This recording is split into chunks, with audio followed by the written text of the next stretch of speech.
r/Nosleep. Posted by u/FluffyBoy2.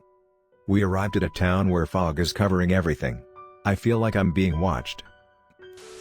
"Hey, did you bring the book you borrowed from me?" David asked me and then proceeded to seat next to me on the school bus. I did. "Wait, let me get it outside of the bag." I reached inside my backpack, moving bags of snacks and drinks aside.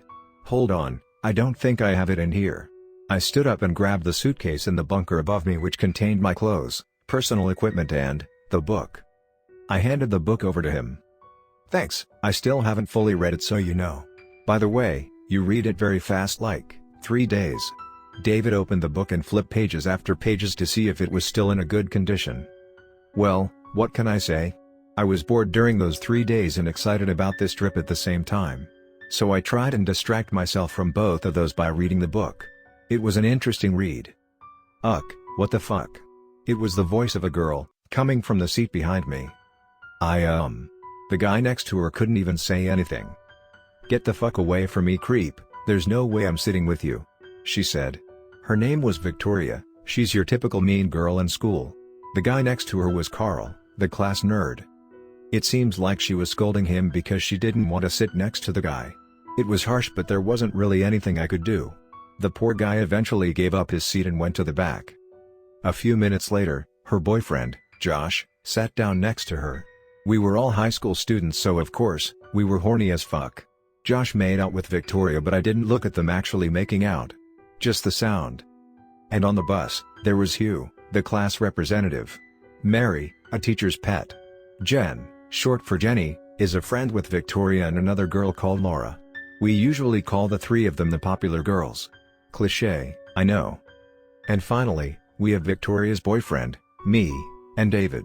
So in total, there were 10 of us. Well, 10 students at least. Our class consists of 20 students, but only 10 of us signed up for the trip. I feel like the people who didn't sign up were probably because they wanted to spend the day at home playing video games or studying for the upcoming test. Me and David signed up because we wanted to have a trip far away from our parents. The couple behind us, yeah, it's pretty clear. I could tell that Carl was going because he wanted to learn about the destination we were about to go to. Mary probably came because she wanted to get a good relationship with the teacher, not like what you were thinking. And Hugh went with us because, well, he was the class representative after all. "Alright, we'll set off in about 2 minutes, sit still and close the curtains if the sun keeps shining into your eyes," Mrs. Emily said. She is our homeroom teacher. We waited and then finally, the bus set off. Our destination was a museum out of the town. It should take about 3.5 hours to get there. The long time was because actually, the museum was located in the next town. We fell off asleep soon after. "Alright, you all. Wake up, we are about to reach our destination." Mrs. Emily woke us all up. Sometimes, I hate the whiny voice she used. The car slowly approaches a thick layer of fog. "Are we going the right way?" Carl asked. "Don't worry, it's the right way. See, look at the bridge there, it is the bridge we need to cross before reaching the town," the driver replied. It was a flat bridge that was used to travel through the huge gap.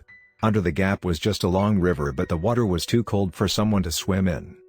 The bus drives through the town, but the whole place was being covered with layers after layers of fog. There was no one on the road. What happened here? Hugh wondered. The bus started to move deeper into the town and it finally stopped in front of the building. The sign read Terry's Hotel.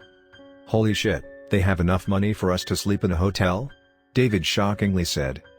"I don't know, considering the status of this place, I don't think that it would be that expensive for a few days."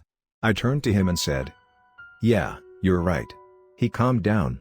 I guess I accidentally burned out his hype. We got out of the bus and went inside. Well, everyone went inside first except me because just as I was about to walk in, I could feel someone or something watching us from the building behind me. I turned around and stared at a window on the second floor of a small shop. It was giving me the feeling of unease. "Why are you standing there? Get in." Only us students and our teacher came into the hotel. The bus driver drove back to the other town and will pick it up in about 3 days. "No, we won't be just visiting the museum, we will go to other places in the town too. But with this foggy condition, I don't think that those will be exciting at all." The inside was dark, very dark. We had to use our phones as light sources to navigate through the place. This place isn't as romantic as I expected. Josh said. Okay, let me see. Mrs. Emily pulled out her phone and checked some pictures. Ah, there we go. She then looked at each of us and said, we don't have enough rooms for everyone, so I guess someone will have to sleep with someone. After that, Mrs. Emily turned to Hugh. Hugh, could you do it for me? He then answered enthusiastically. Yes. I could see why he was chosen to be the class representative. After a while, he finished assigning everyone to a room. I and David got assigned to one, the couple is assigned to one, Jen and Lora, Mrs. Emily and Mary. Hugh and Carl are the last two to be in the same room. I must say, I admire Hugh a lot. No one in the class like Carl. No, like is not enough. They hate him. But Hugh, being the class representative, still stays by his side. So, it seems like the room is all unlocked and the keys are inside of the rooms. Our rooms are on the first floor, from rooms 101 to 105, Mrs. Emily said. We quickly chose our rooms and guess what? My room was next to the horny couples. Great. Electricity was still running fine and the water was still running too. I sat down on one of the beds.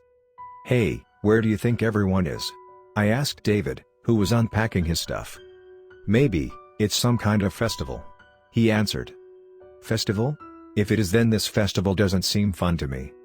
I opened the curtains and surprise, surprise, I could barely see anything outside. Except, in the wood on the other side of the road, I spotted something walking back inside the deep wood.